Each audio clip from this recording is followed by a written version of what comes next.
I remember that winter as a cold fog that came from within. It wasn't grief itself, nor was it the addiction itself. It was the silent conviction that I should have been stronger.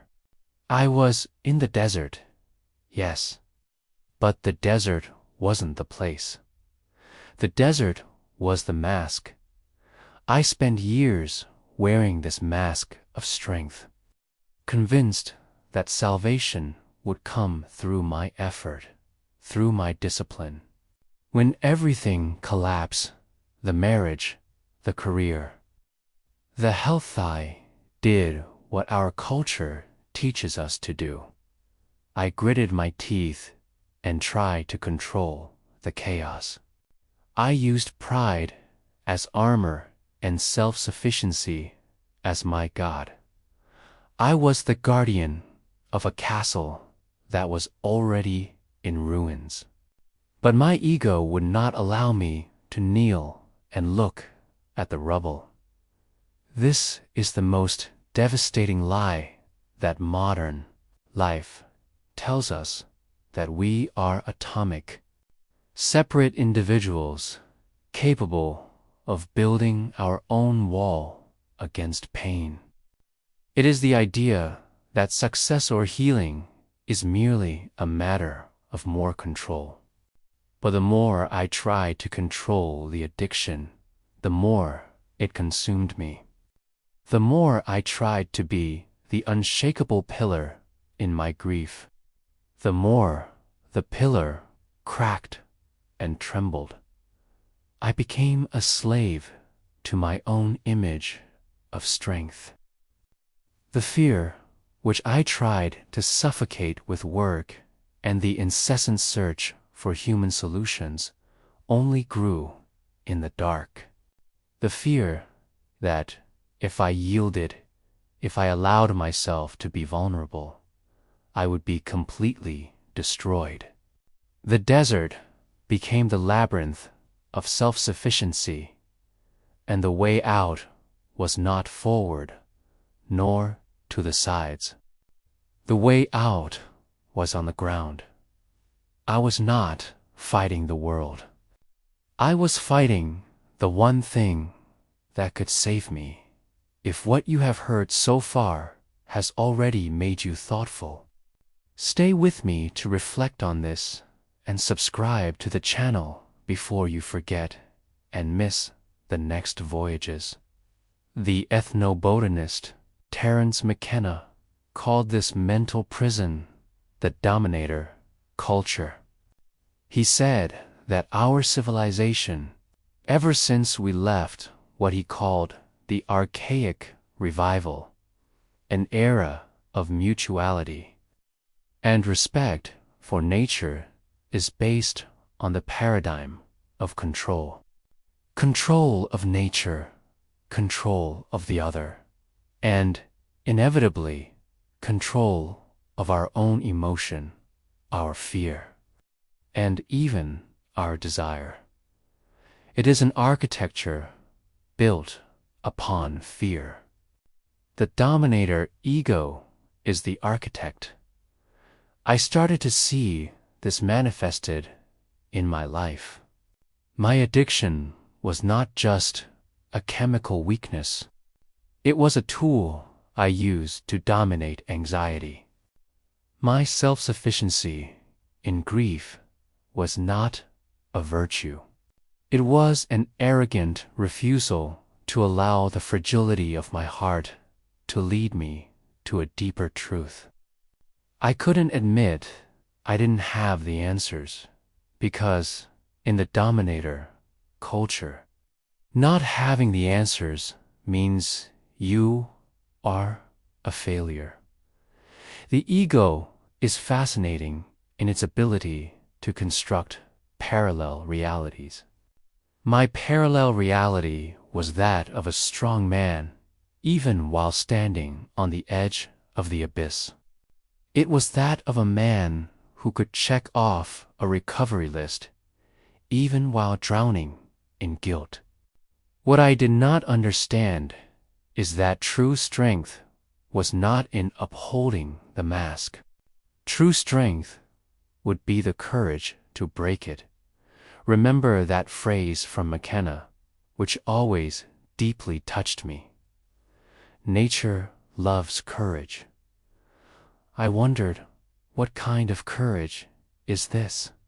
It is not the courage of the soldier who charges forward, but the courage of the child who cries and trusts. The courage to let go of control. The courage to, finally, allow the Lord's presence to fill the void that I was trying to patch up with my own effort and my destructive habits. The Dominator Ego hates the void, hates the silence, hates inaction. Therefore, it keeps us always busy, always fighting, always dominating what can be dominated, only to avoid the one thing that truly matters: surrender. The control ego lies. It whispers that if you surrender, you will be swallowed, that grace is for the weak. And my path to rebirth did not begin with a grand act of will, but with the recognition, both bitter and sweet, that I was tired of being my own God. The labyrinth of self-sufficiency was about to collapse, and for the first time, I didn't care. The only way to leave the desert was to confess that I never knew the way. The first step of rebirth is the humility of confessing, I need help. The exhaustion did not arrive as a glorious surrender, but as the cold, damp, and undeniable fact that my system had failed. The Dominator Ego that I had built, this fortress of pride and denial, did not fall apart in a single dramatic act, but through sheer exhaustion. I was at the bottom of my addiction, or at the peak of my grief. And the silence that followed my last failed attempt at control was the loudest I had ever heard. In that moment of collapse, I understood the crucial difference between effort and surrender. Effort is the human attempt to manipulate the outcome. Surrender is the courage to accept reality and invite the divine into the empty space. I remember closing my eyes, not in structured prayer, but in a silent scream. I can't take this anymore. I give up. It was not giving up on life. It was giving up on being my own savior. It was the confession that self-sufficiency was, in fact, a trap.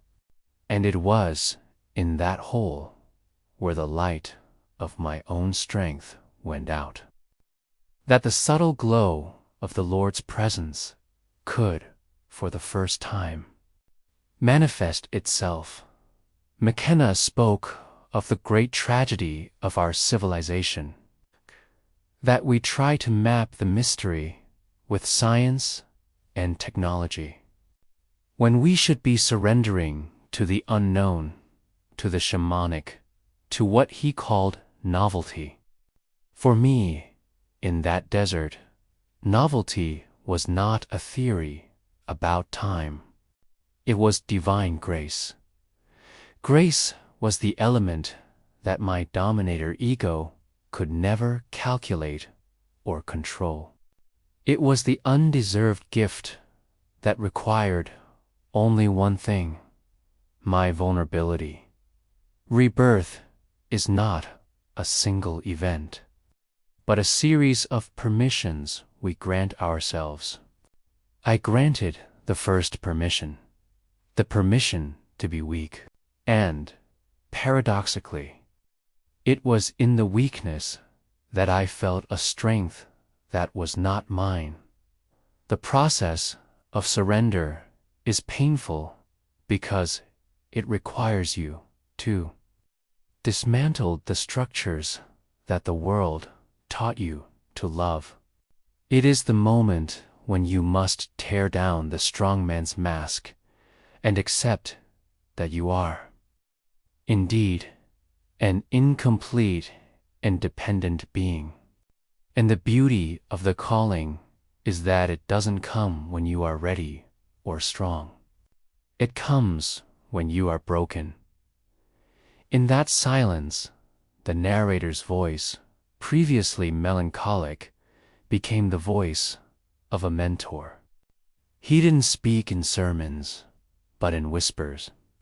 He said that the fear that imprisoned me was not the fear of pain, but the fear of transformation. The Dominator Ego dreads being transformed, because transformation means ceasing to exist as the self that controls. Addiction and grief had been my twisted way of seeking wholeness, of filling the existential void. McKenna argued that our modern addictions, from sugar, coffee, even television, are a relentless search for the thing torn from us in paradise, that thing for the Christian soul in the desert, is the unbroken connection with the presence. The difference was that I was looking for the thing in the wrong place. I was digging in a dry well, my own effort, when the fountain grace was waiting for me, and grace, when it finally reached me, was not a sudden bolt of lightning. It was a deep stillness. It was the removal of the desire to control tomorrow. It was a certainty, not intellectual, but cellular, that I was not alone in my whole. Rebirth began when I stopped hating myself for my weakness and started seeing myself through the love of a wrought Father who was only waiting for me to drop my rusty armor. I had a new map from that day on. It was not the map of human achievements and visible success, but the map of the heart, which always points to the center, to the place of surrender and dependency. The path to redemption is the way back home. And to come home, you must admit you were lost. Surrender is not the end point. It is the starting line. It is the moment you disconnect from your Dominator Ego's GPS and, for the first time, can hear the voice of the calling. And the calling is never a command of force, but an invitation to dance. The most radical change in my life, after accepting divine grace, was not the sudden ability to not yield to addiction or not feel the grief. It was the realization that my action had changed its source. Before, I acted from my finite will. Now, I acted from the Lord's presence, an inexhaustible source that is only accessible through dependency. In the desert days, when relapse seemed inevitable or the weight of loss seemed to crush me, I wore my strongman's mask and told myself, I need to be tougher. I need to resist. That was the Dominator Ego trying to regain control, and it always failed. In rebirth, the dialogue changed. Instead of fighting, I remembered the surrender. I said, I am not strong enough to fight this, but I don't need to be. I have already confessed my need. May the presence manifest in my place. The fight became acceptance of my limitation, and that acceptance was my new battlefield. It was not passivity. It was the intelligence of humility. McKenna, in his search for the archaic revival, spoke about the need to reconnect the human to nature, restoring an ethos of mutuality and not control. In my journey, this concept translated into the restoration of mutuality with the Creator. I no longer tried to dominate my inner world. I sought to walk in agreement with the Logos, the Word, the organizing principle that was promised to us. This new vision created the new ethos before. My value was measured by my ability to control the outcomes. If I didn't drink for a week, I was good. If I cried less, I was strong. Now, my value was measured by my ability to maintain the surrender. If I fell, the new path was not to whip myself with guilt, a favorite tool of the Dominator Ego, but to get up and, at that exact moment, reaffirm the surrender. Grace is the daily reset, the forgiveness that allows us to start anew, not based on merit, but on the calling. The true power of rebirth is that it allows us to see addiction and grief not as enemies to be destroyed, but as messengers pointing to the failure of our control system. They become, ironically, our greatest teachers. They remind us, every day, that the only real thing is dependency on the high, the presence that inhabits the void that the Dominator Ego cannot fill. I stopped fearing the fall because the fall was just the path to the next surrender. I stopped fearing the future because my control over it had been replaced by trust in the calling. True courage, after all, was the courage to be weak, full-time, and rest in the strength that was never yours. And so, we arrive at the end of the road, but only at the beginning of the real journey. The plot twist of everything I lived, all the suffering of the desert, is that I spent years trying to be strong enough to deserve grace, when, in fact, grace was the only thing strong enough to save me. The strongman's mask did not protect me from the world. It isolated me from the Lord's presence. The Dominator Ego was not my ally. It was the shadow that prevented me from seeing the sun. Think about this. Our culture teaches us to build walls. Christianity, in its rawest essence, teaches us to open the gates and tear down the walls, inviting chaos so that He can bring order. Rebirth is that moment of demolition where pride is exchanged for humility and self-sufficiency for full dependency. It is the courage, the one that nature loves, to say to the universe, I am naked, I am broken, and I need help. The calling is always there, not as a thunderous voice on the mountaintop, but as an insistent whisper in the depths of our emptiness. It is in your persistent pain, in your unbroken addiction, whether in the grief that does not dry, the addiction that does not break, or the pain of a heart that feels abandoned, the last and most difficult action left to you is not struggle. It is surrender. It is time to stop trying to be your own God. It is time to tear down the labyrinth of self-sufficiency and allow the light of the presence to flood the rubble.